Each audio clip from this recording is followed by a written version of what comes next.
माझी बस्ती विवादबारे बोलिन् श्वेता खड्का। श्वेता खड्काले आफ्नो सामाजिक सञ्जालमा एउटा स्ट्याटस राख्दै माझी बस्तीबारे यथार्थ र भ्रम चिर्ने प्रयास गरेकी छन्। उनीले आफ्नो सामाजिक सञ्जाल फेसबुकमा स्ट्याटस लेखेकी छन्। अहिलेका केही दिनहरूमा निर्माणाधीन माझी बस्ती र श्वेताश्री फाउन्डेसनलाई जोडेर केही मिडिया मार्फत भ्रामक समाचारहरू सम्प्रेषण भइरहेका छन्।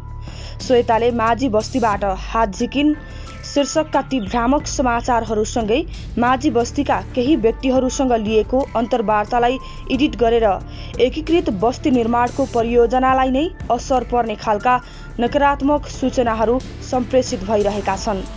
यसरी प्रकाशित र प्रसारित यी समाचारहरूको सत्यता र यथार्थतालाई यहाँहरू सामु प्रष्ट पार्न चाहन्छु। 3 वर्ष अगाडि माझी बस्ती निर्माणको लागि अगुवाई गर्ने जिम्मेवारीलाई आफ्नो काँधमा बोक्ने साहस गरिरहँदा त्यो बेलामा मेरो अगाडि र पछाडि मलाई सहयोग गर्नेहरूको लर्को थिएन, न त मसँग प्रशस्त धन नै थियो त केवल आत्मविश्वास अनि साहस।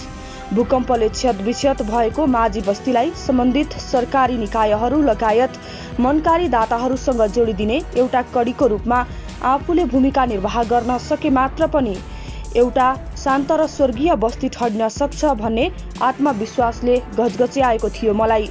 यसकै परिणाम स्वरूप राष्ट्रिय पुनर्निर्माण प्राधिकरण, बागमती प्रदेश सरकार लगायतका सरकारी निकाय र विभिन्न बैंकिङ संस्था, मनकारी दाता तथा सहयोगी व्यक्तिहरूसँगको मिलेमतोमा आज एउटा सुन्दर बस्ती निर्माणको कार्य अन्तिम अवस्थामा पुगिसकेको छ। भूकम्पले भताभुङ्ग बनाएको उदास र उदेक लाग्दो त्यो अवस्थाबाट एउटा सुन्दर, शान्त र मनमोहक बस्तीको रूपमा यो बस्तीले आफ्नो स्वरूप धारण गरिसक्दाको अन्तिम अवस्थामा आएर श्वेताले माझी बस्तीबाट हात उठाइन् भन्ने भ्रामक समाचार आउनु आफैमा हास्यास्पद छ। मैले यसलाई माझी बस्ती र म बीचको भावनात्मक सम्बन्धलाई चुडाल्न खोज्ने कुटिल चालको रूपमा लिएको छु। माझी बस्तीभित्रका केही व्यक्तिहरूलाई क्यामेरा अगाडि उभ्याएर श्वेताले भूकम्पबाट ढलेको बस्तीलाई उठाएर महापाप गरिछ भन्ने सन्देश प्रवाह गर्न खोजिनुलाई मैले अनौठो रूप लिएकी छैन, किनकि राम्रो भित्र नराम्रो खोतल्ने हाम्रो संस्कार नै हो। 53 घरधुरीभित्र बस्ने 322 जना जनसङ्ख्या मध्येबाट केही सीमित व्यक्तिलाई क्यामेरा अगाडि उभ्याएर मलाई दोषी साबित गर्न खोजिँदै गरेको सत्यलाई मैले बुझेको छु। माझी बस्तीभित्रै रहेर पनि बस्ती निर्माणको कार्यमा असहयोग गर्ने विभिन्न कृत्रिम समस्याहरू खडा गरेर अगुवा युवाहरूलाई हतोत्साहित गर्ने अनि टोलका सबै मान्छेहरूले मेहनतको पसिना चुहाउँदै गर्दा इट्टाको एउटा टुक्रा समेत नबोक्ने 2-4 व्यक्तिहरूलाई छानी अन्तर्वार्ता लिएर एकीकृत बस्ती विकासको कार्यलाई थकाउने, गलाउने र असफल बनाउने प्रयासहरू हुँदैछन्। यसलाई माझी टोलका अधिकांश व्यक्तिहरूले पनि राम्ररी बुझेका छन्। नपत्याए बस्ती निर्माणको काममा अहोरात्र खटिने स्थानीय युवाहरूको जमातलाई सोध्दा हुन्छ। मैले श्वेताश्री फाउन्डेसनको नाममा पैसा उठाएर विलासी जीवन बिताएको प्रतिक्रियाहरू पनि देखेकी छु, तर जसले मलाई फाउन्डेसनको नाममा पैसा उठाएर त्यसको गलत प्रयोग गरेको प्रमाणित गर्छ, त्यो प्रमाणित भएकै दिन जुत्ताको मालासहित कालो मोसो दलेर माझी बस्ती परिक्रमा गर्न तयार छु।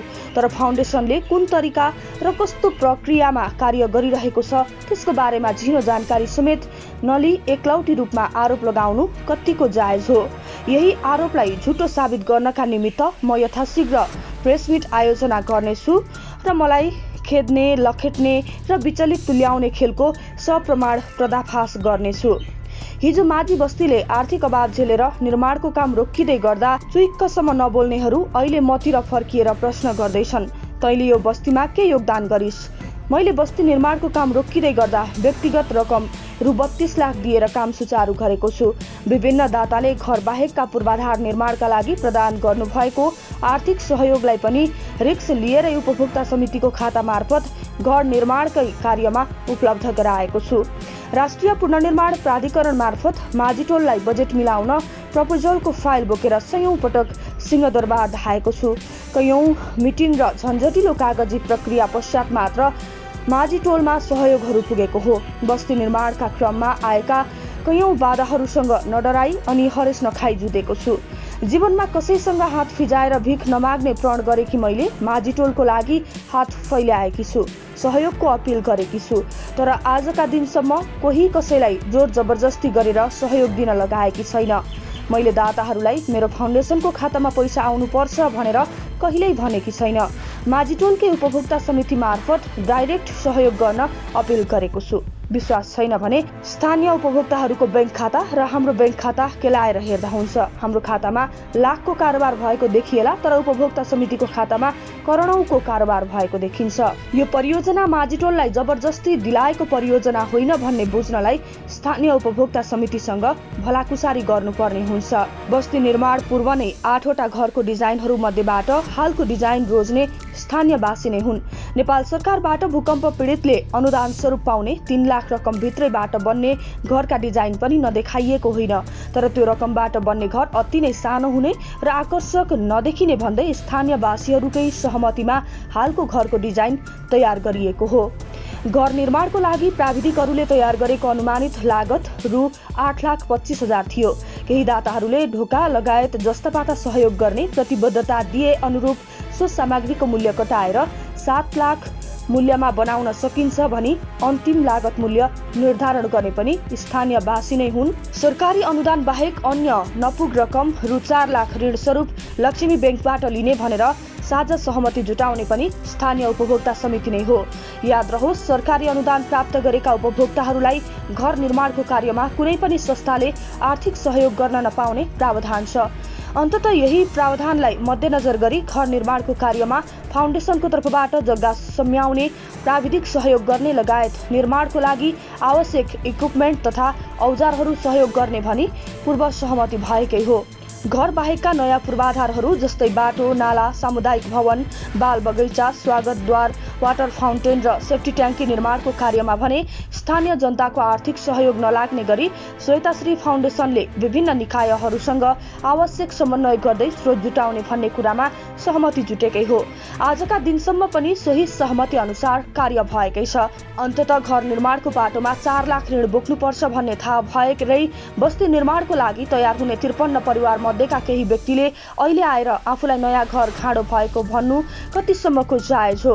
सार्वजनिक निजी साझेदारी मोडालिटी अनुरूप जनताको पनि लगानी रहने गरी तयार गरिएका एकीकृत बस्ती विकासको यो मोडल दिगो विकासको सफल मोडल पनि हो।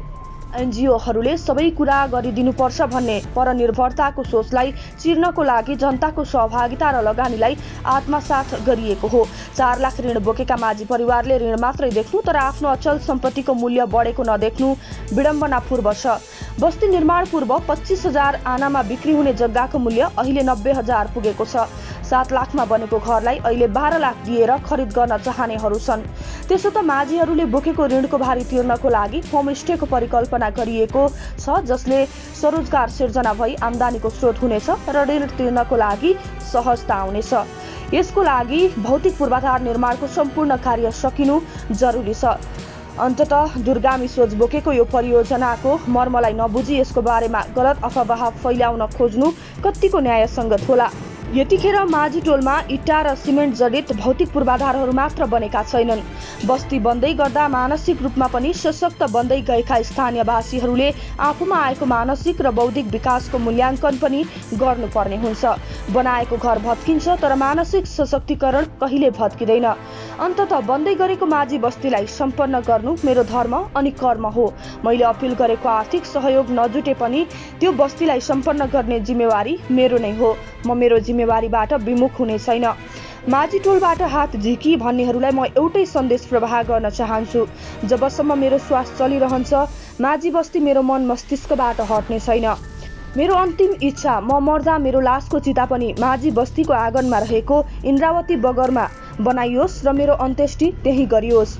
उही तपाईकी छोरी चेली श्वेता खड्का।